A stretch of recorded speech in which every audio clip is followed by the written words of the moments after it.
आप लेकिन इकोनॉमिक आप जो रिफॉर्म कह रहे हैं, यशवंत जो कह रहे हैं, क्या उसको मैं यूं समझूं कि जो प्रधानमंत्री की लोकप्रियता है और देश में सबसे लोकप्रिय नेता है प्रधानमंत्री, इसमें कोई शक नहीं है, अभी तक का जो फिगर है वो आपको नाकाफी लग रही है यदि ध्यान नहीं दिया गया तो?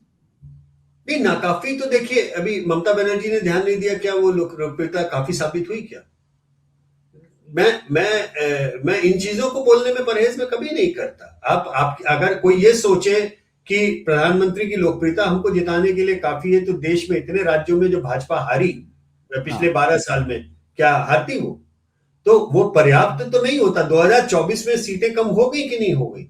ये बात प्रधानमंत्री, प्रॉब्लम पूरे उस सिस्टम में ये है कि प्रधानमंत्री इस बात को समझते हैं, वो गंभीर, प्रधानमंत्री तो जानते हैं, प्रधानमंत्री समझते वो जानते हैं, लेकिन बाकी लोग अगंभीर हैं। ऐसा लगता है दूर से, कई बार जब उनके मुंह से निकले हुए उनके आचरण को, उनके शब्दों को, उनके प्रवक्ताओं को जब मैं देखता हूं, उनके प्रवक्ताओं की बॉडी लैंग्वेज को जब मैं देखता हूं, तो कई बार मुझे लगता है कि इसमें विनम्रता का भाव कम लग रहा है। आप कैसे भी देखें आप उस चीज को, वो खटकता है कई बार। तो शायद ये मैं उस हिसाब से कतई ये बात नहीं बोल रहा हूँ कि लोग आराम से बैठ जाएं। मेरी तो इच्छा है कि अगर तो वो सुने हमारी बात को और सुन के सहृदयता से लेना चाहें, तो मैं तो उसको एक अलार्म बेल की तरह घंटी बजाना चाहूंगा कि भाई बहुत संकट है, आर्थिक, पूरी दुनिया का आर्थिक संकट है, केवल देश का नहीं है, हमारे देश का। लोगों ने इसको भी, मैं समझता हूँ कि लोकप्रियता का एक असर ये भी है जो आपने कहा कि जो संकट आज देश में हो रहा है, भाई झेलना तो मुझे है ना। मान लीजिए अमेरिका में है, दुबई में, वो ठीक है, लेकिन झेलना मुझे है। फिर भी वो इस एक्सक्यूज के साथ झेल रहा है कि सारी दुनिया में संकट है, इसलिए हम इसको, सारी दुनिया में संकट है। हाँ, और संकट के समय में एक स्ट्रॉन्ग लीडर की कामना, ये पब्लिक साइक का हिस्सा है। प्रधानमंत्री एक स्ट्रॉन्ग लीडर का भरोसा दिलाते हैं, इसलिए उनकी पॉपुलैरिटी भी उस समय ज्यादा रहती है। लेकिन संकट तो है ना पूरी दुनिया में, हम इससे इनकार कैसे कर दें? और हम, ऐसा नहीं है कि ये संकट नहीं होता तो सब कुछ बड़ा अच्छा था आर्थिक लेवल पे, ये बात भी सत्य है ना। वो भी सच, तो ये भी सच है कि संकट ये नहीं होता, मिडिल ईस्ट क्राइसिस नहीं होती, आर्थिक स्थिति नहीं थी, तो आर्थिक स्थिति खराब ही चल रही है। तो ये एक आसन्न संकट की ओर इशारा है जबकि मजे की बात, यही मैं मजा नहीं कहना चाहिए, गंभीर बात यह है कि इस बात को जितनी गंभीरता के साथ प्रधानमंत्री कह सकते हैं, क्या है उन्होंने गंभीरता से कहा, बड़े आसन्न संकट की ओर जा रहे हैं। इससे ज्यादा देश का नेता आपके लिए बहुत स्पष्ट इशारा नहीं कर सकता। दशक का संकट के तौर पे भी उन्होंने कहा, डेकेड का संकट कहा, कोविड से बड़ा संकट का, वो अपने तरीके से कहा। लेकिन खैर, प्रवक्ता और नेता तो बड़े विद्वान हैं, अब उन पर मैं चर्चा नहीं कर सकता, आप कर सकते हैं। नहीं, मैं भी नहीं कर सकता। नहीं विजय जी, मैं भी नहीं कर सकता, मैं भी वहीं पर उसको विराम देना चाहूंगा। मैं कतई नहीं कर सकता। अब इस संकट से निकल के जब अगले साल के चुनाव जब हो रहे हैं 7 राज्यों के, उसमें भारतीय जनता पार्टी के लिए बहुत महत्वपूर्ण है। उत्तर प्रदेश है, उत्तराखंड है, गुजरात है, हिमाचल है, सभी हैं, पंजाब भी है, जहां पर वो टेरिटरी 50 साल 60 साल से कभी भारतीय जनता पार्टी को नहीं मिली।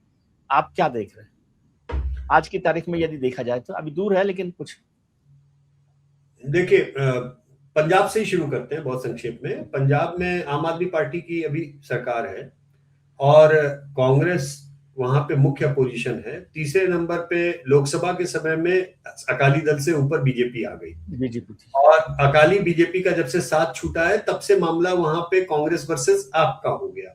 तो वो उनका, जब तक वो साथ नहीं आएंगे तो मुझे लगता नहीं कि उनके लिए पंजाब में कोई भविष्य वैसा है। अकालियों का बहुत ज्यादा क्षरण हो चुका है पॉपुलैरिटी का और मास का, और वो पंथिक वाली आइडेंटिटी में दुर्भाग्यपूर्ण तरीके से दोबारा अपने आप को डाल रहे हैं, क्योंकि उनको लगा कि 2 लोकसभा एरियाज वहां पे, आपको पता है कि एक्सट्रीमिस्ट पॉपुलैरिटी वाले लोग जीते हैं वहां पर, तो वो उसको दोबारा करना चाहते हैं।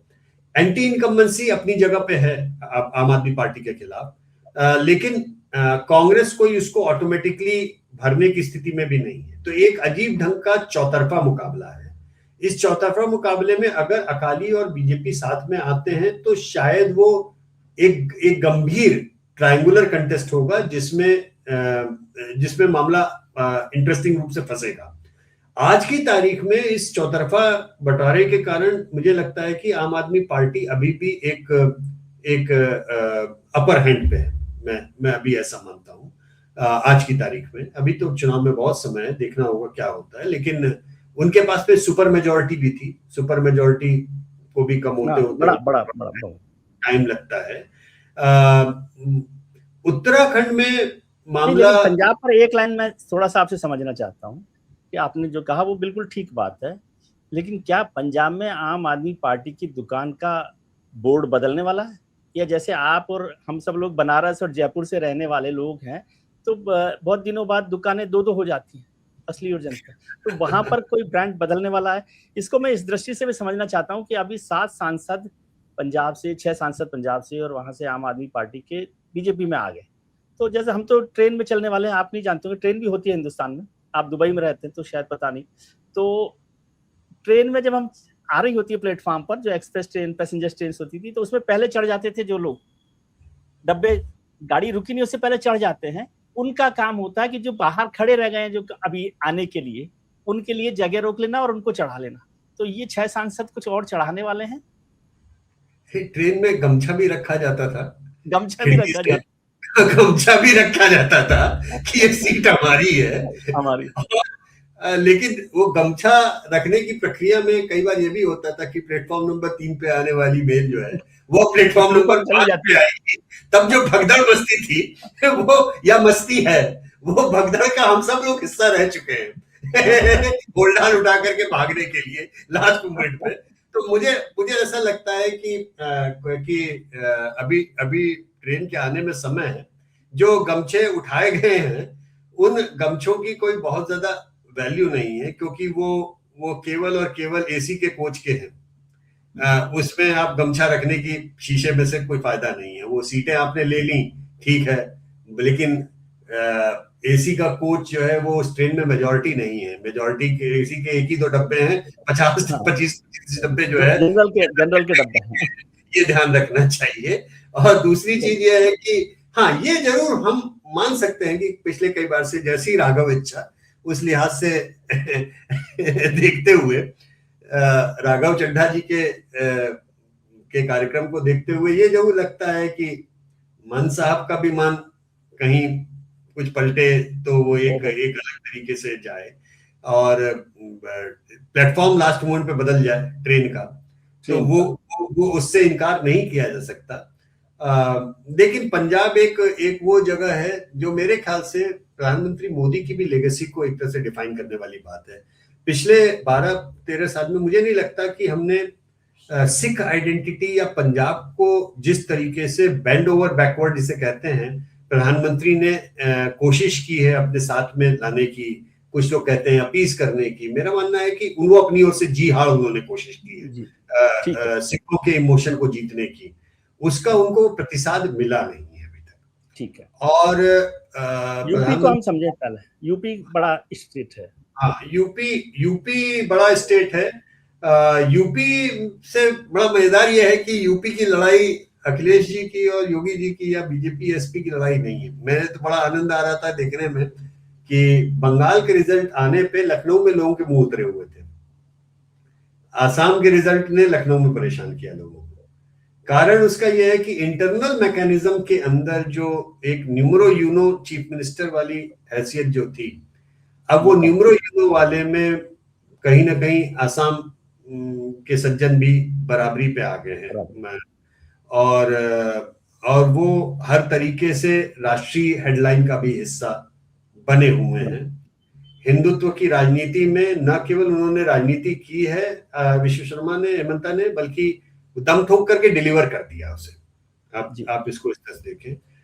और बंगाल के रिजल्ट आए हैं, बंगाल के रिजल्ट के कारण एक नया एंगल ये खड़ा हुआ है कि मैं गलत भी हो सकता हूं, बट व्यक्तिगत रूप से मेरा मानना है कि जो हु आफ्टर मोदी वाली लड़ाई जिसे हम कहते हैं, उसमें अमित शाह बहुत आगे निकल चुके हैं।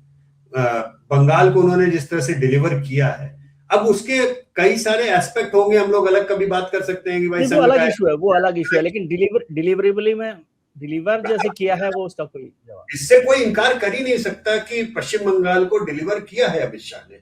और शुभेंदु अधिकारी वहां पे एक अलग केंद्र बन के उभरे हैं। मतलब जो देवेंद्र फडणवीस हुए, ये तमाम केंद्र बीजेपी की अगली लाइन में अब योगी आदित्यनाथ अकेले सुपरस्टार हैं ऐसा नहीं, मतलब उसमें कई सारे लोग बड़ा स्टेटमेंट है आपका। हाँ जी, तो वो लेकिन क्या उत्तर प्रदेश को लखनऊ से जीत मिल जाएगी या दिल्ली से जीत रुक जाएगी?